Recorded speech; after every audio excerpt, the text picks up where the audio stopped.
Adam, thank you so much for coming on the show. It means a lot. You've been through a lot this year, which I want to talk about. But first, just tell us about how you became the CEO. Sure. I think it would be helpful too if we give a little bit of background on Core Scientific as well, Sure. because it kind of leads into how I came to this role. Core Scientific, we're the largest Bitcoin miner in North America for the past 3 years. We also host equipment for other customers in our data centers. We design, develop, and operate digital infrastructure for compute that does not require the traditional data center space. So, unlike traditional data centers, which require a lot of extra equipment, technology, and considerable other high expense items to manage the environmental conditions, we don't need those extra capabilities and costs. And so, from our perspective, we really focus our growth on that segment of the industry. Now, how I came to this role is interesting. So, I've been in investment banking for the greater part of my career, most recently running what was the most active crypto investment banking team on Wall Street. We actually founded the team back in 2017. I came from a hedge fund and moved into the investment banking space, which we can talk about. But a big focus of our practice was Bitcoin miners. We had worked with many of them since their foundings, and since many of them were in their infancy. We worked on a range of initiatives, but our main focus was really on broad corporate strategy, M&A, and capital raising. It was really interesting being able to work through all these challenges and opportunities with each of these companies, which really gave me a unique view on this industry. And how I came to Core Scientific was I actually helped take them public back in 2022. So I was intimately familiar with the company, intimately familiar with its management team. And so really it was a natural fit as they were looking for a president back in 2023. So I joined Core as president in April 2023 and became the CEO in August of last year. And what was the process of taking them public like back then? I mean, you're in an interesting industry, right? Like Yeah. with blockchain and cryptocurrencies, and that being like what everybody should be doing maybe 2 or 3 years ago to like maybe having a little bit of a taint on it now, which I'd love to talk to you about a little bit later. But what was the process like taking it public, and what was it like being public that first time? Yeah. So we started helping take them public back in 2021. The company initially came public via SPAC. That SPAC was actually owned by our company, XMS Capital Partners, as well as a sister private equity firm as well. And so we were not only involved on the capital side in helping them raise capital, but we were also the advisor on the banking side. So helping craft the narrative for the public markets. And it was really interesting. Obviously, it was back in the heyday of SPACs back in 2021 when this process began. And it was a crypto focused company, which was kind of a double-edged sword, and definitely something that was both a big focus in the public markets at the time, but also was really, kind of a hot topic amongst regulators. And so we went through a pretty arduous review process. But it was a really exciting time in the industry. I was not part of the company once they became public. I was just an outside Right. advisor to them. But we were public for about 11 months, and the company entered into a Chapter 11 process in December of 2023. What was the kind of conditions that led to that? Was it just like the crypto winter, basically? Yeah, it was. You take a company that had been going through such aggressive growth for 5 to 6 years, really focused on infrastructure growth. We built the largest infrastructure footprint for Bitcoin mining in North America, something that we still hold today, that lead. And so we entered 2022, with the expectation to mine a certain number of Bitcoin, and we were holding a significant amount of Bitcoin on balance sheet. So we had over $600 million in Bitcoin on balance sheet. And as Bitcoin started to fall, that not only hurts our income statement, but also hurts our balance sheet and our treasury. And so we saw Bitcoin prices start to fall by the summer of 2023. We began selling Bitcoin, but a lot of the damage had already been done. On the income statement side, margins began to become compressed. And then we got hit by the war in Ukraine, spiking natural gas prices, and so we had lower margins. Our treasury was coming down because Bitcoin was falling, and we were significantly levered. So we had about 1.1 billion, or just over $1 billion in debt, and so it became a levered free cash flow compression situation where we just didn't have the free cash flow to support our debt load. And since that time, you've gone through this restructuring process. What has that been like? It was a really great cleansing process for us as a company. Um, very few companies that have grown as aggressively as Core did have the opportunity to take a year and say, how do we improve our business as a whole? So we took that year and we really focused on a few things. The first was improving the efficiency at a facility level. So we've had the opportunity to actually improve our efficiency, something that you can see in our results when you compare us to other large scale miners. The other part is we went through an entire reorganization process internally. It was a really healthy part because we had gone through so many different steps of growth as a company and so many different opportunities that we had pursued, and so we had the opportunity to really refocus each of our teams and reorganize the business.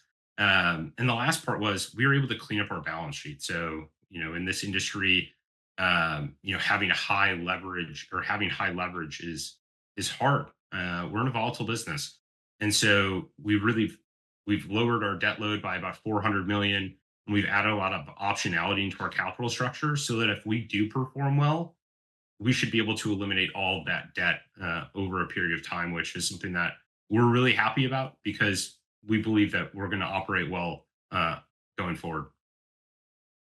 How is this like? How have you managed that? That sounds like stressful. What you just described. How have you managed that over the past year? How have you led yourself? How have you led the team? How did you view that time period as a leader, as the leader of the company, even? And how did you kind of maintain optimistic outlooks and really kind of rally the team around the vision of this thing? Yeah, at our core, we had very strong operations. That's something that we've really prided ourselves throughout the course of our entire Chapter 11 process. For me, I came in as kind of fresh blood. In April of 2023, we were about 4 months into our Chapter 11 process. Chapter 11 processes can really hurt a team unless they understand what's going on, they understand the vision for the company, and they understand where we're trying to go. So that started as kind of a level setting from day one, which is, what are our goals?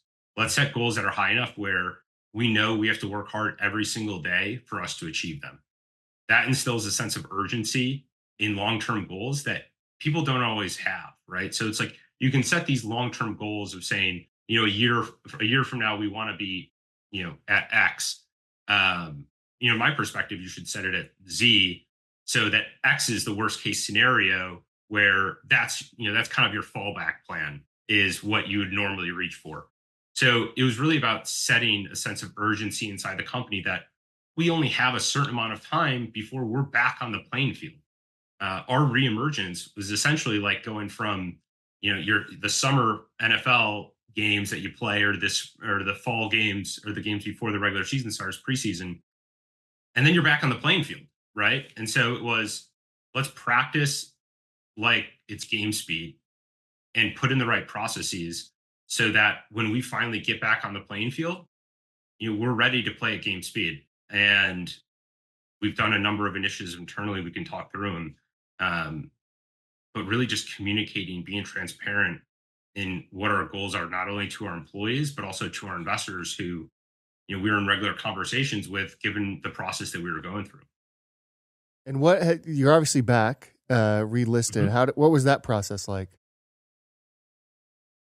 It was a long process to go through our Chapter 11 process, but the past few weeks have been really exciting for us as a business. We had the opportunity not only to relist on January 24th, but then we had an opportunity to ring the closing bell on the NASDAQ on that Friday. Really unique opportunity for the team to celebrate a lot of hard work that went in through that process, a lot of late nights, Everyone from our data center employees to our executive leadership team, we went through a lot throughout the course of Chapter 11, and ringing the bell was kind of one of those moments where it was kind of the closing of one chapter and the opening of the next, and so it was great for me, but I know how great it was for the rest of our team. That's incredible. And I don't know this. Did you go through a SPAC again? No, we relisted as part of it. So we direct listed. So we continued to trade on the OTC throughout the course of the Chapter 11 process. I So we went see. through a simple uplisting process to get back onto the Nasdaq. Okay. Yeah, that makes sense. What does a typical day look like for you? Well, I think you kind of need to bifurcate the days between when we were in the reorganization process and where we are today. Um, During a reorganization process, it looked a lot different. The time that you would normally spend on the reorganization process is time that you should be spending on the growth of the company. So I would say during the reorganization process, we were probably 40% focused on the bankruptcy, focused on the negotiation of our plan. About 40% of the time was really focused on rebuilding and reorganizing the company internally. And then 20% was really focused on your future go forward strategy. That's bifurcated though between a company in crisis mode versus a company that is focused on growth and the future health of the business. We were really focused on making sure that we set that North Star and communicated that accordingly throughout the course of our Chapter 11 process. But as we've shifted back to a public company, now the focus for me is how do we push our company beyond what our current business plan is. Um, I would say, it's come down to a number of factors, and I would say one of the things that we're focused on most today is, where do we take all of our assets? Where do we take all of the infrastructure that we developed and really focus it on capturing the best business opportunities we have going forward? And so we have a really aligned team internally and with our investors. And so I think we're all, really excited about where we can take this company. Might be useful. I'm not sure. Like a lot of people watching this may or listening to this may not completely understand what a blockchain computing data center does Yeah. and how you mine. I assume you mine primarily Bitcoin, but are you mining other cryptocurrencies as well? I think it might just be useful to kind of give a little primer on what a blockchain mining data center does. A Bitcoin mining facility is almost identical to a traditional data center, minus a number of different electrical components. So, what do we do at our core? Bitcoin miners solve blocks. So it's in the name blockchain. Every 10 minutes, a new block occurs on the Bitcoin network. Our job as miners is to solve that next block. We receive a fee for that. And so what we have in our facilities is a large number of machines that are all competing to solve the next block. They're competing not only against other machines in our facilities, but also competing against machines that are located worldwide. So at our core, we are a refining business that refines power into compute. And the focus of our facilities today is refining power into compute that's being applied to the Bitcoin network to help solve blocks and secure the Bitcoin blockchain. Obviously, like the Bitcoin ETF coming out and, Mhm. various things that are kind of making, I think the crypto winter is over, or you could correct me if I'm wrong there. What do you think the future of the cryptocurrencies is? I think we're seeing the early stages of it today. Fidelity announced that they're putting Bitcoin in even into their conservative portfolio. Bitcoin is, in my perspective, Bitcoin represents the future for folks anywhere in the world to transact without the need for oversight of governments. We're seeing Bitcoin being used more heavily in third world countries. I think that is a bigger bellwether for me than really any other metric. It represents at its core what Bitcoin was built for. It was built for people to be able to escape, the kind of the modern financial system, and build a new financial system that doesn't necessarily need the same oversight, the same um, third party that hasn't always been the trusted third party, whether that be governments, whether that be large financial institutions, and have it something that is accessible to anyone in the world. So from my perspective, obviously it's a little biased because I've been in this industry since 2016. I fell in love with this industry the moment I entered into it. But Bitcoin represents the future for financial independence for a lot of people around the world.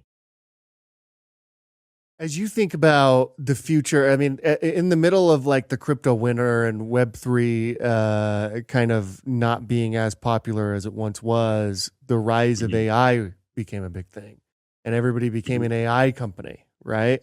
How do you Mhm. think about artificial intelligence, the future of artificial intelligence, and how it might affect your business?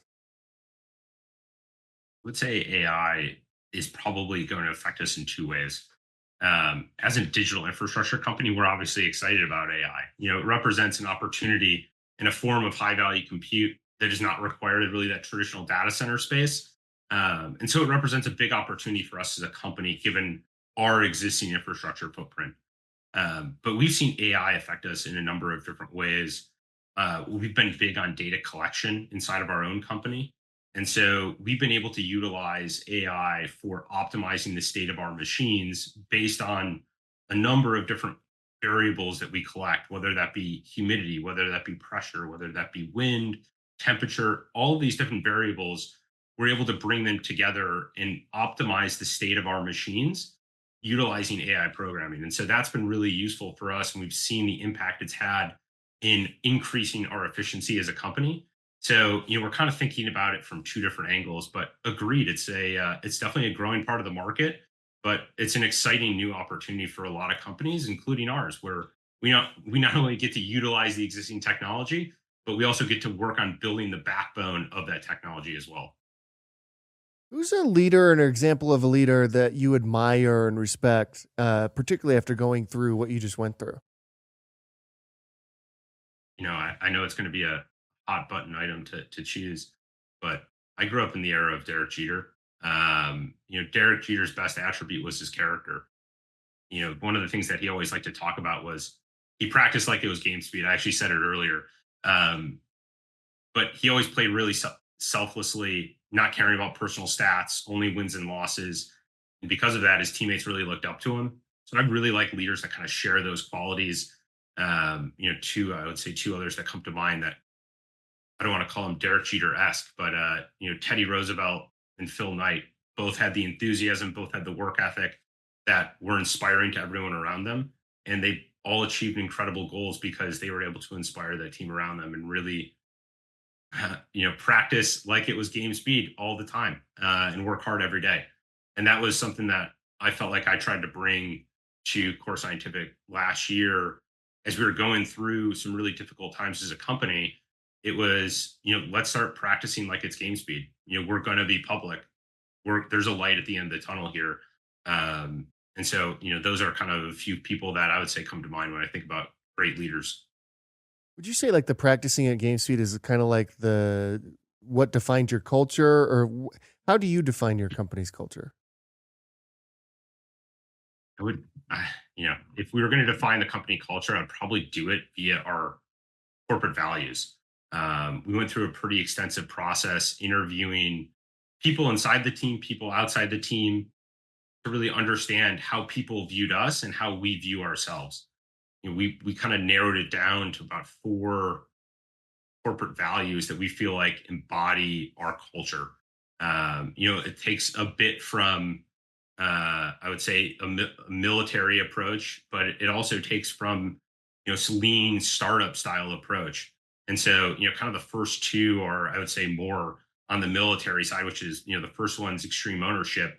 It's act as owners of the business. Everyone's an owner, and everyone has to work in the best interest of not only our stakeholders but also ourselves and hold ourselves accountable to our actions. The second one's team first. Always operate with integrity and maintain the highest standards of maintaining the best team you possibly can. And so, those two I would say are really focal points that come from more of a military perspective. The next one is more on the technology side, which is innovate and simplify. Um, our business is relatively simple when you look at its core. We transform power into high value compute. Today, we do that for Bitcoin, and we're constantly looking at ways that we can improve that. But always thinking about ways that we can just make our business simpler. And oftentimes that results in outcomes that lower the cost for us to operate our business. And the last one's transparency. We always seek to maximize transparency to all of our stakeholders, but transparency to your team in times of crisis have been probably the best thing that you could possibly do for a company. The more people are bought into what you're doing and the more people understand what's going on, it really changes how people operate. And I think we've really seen a positive impact. We actually released these values last year, and we've seen a real positive impact just by communicating those and being transparent about what we expect of our team.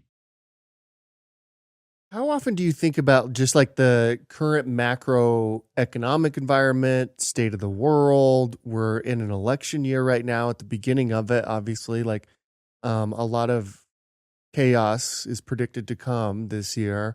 How do you think about that? How often do you think about, do you have any takes on just kind of even just the macroeconomic state of the world?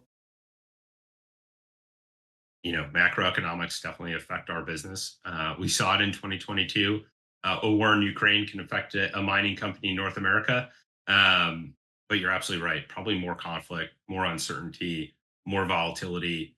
The good news is we have a pretty strong economy in the U.S. right now, but we're also in an election year. So, Right. there's there's gives and takes on both sides. I would have to imagine that there's going to be major interest rate decisions over the course of this year. The existing group does not want inflation metrics to really tick up prior to the election, but we're already running hotter than 2% inflation with interest rates potentially going down. These kind of they'll kind of all group together to be potentially a net positive for Bitcoin. And obviously that affects us as a company. And so, this things are lining up, at least in my view, to be a really interesting year. Because there is that much uncertainty, there's a lot of potential volatility on the horizon. But hopefully, it's for the net benefit of us as a Bitcoin mining company. Adam, I want to be respectful of your time. And again, thank you so much for hopping on the show. We end every interview the exact same way. And that is at CEO.com. We believe the chances one takes is just as important as the chances one gives. When you hear that, who gave you a chance to get you to where you are today?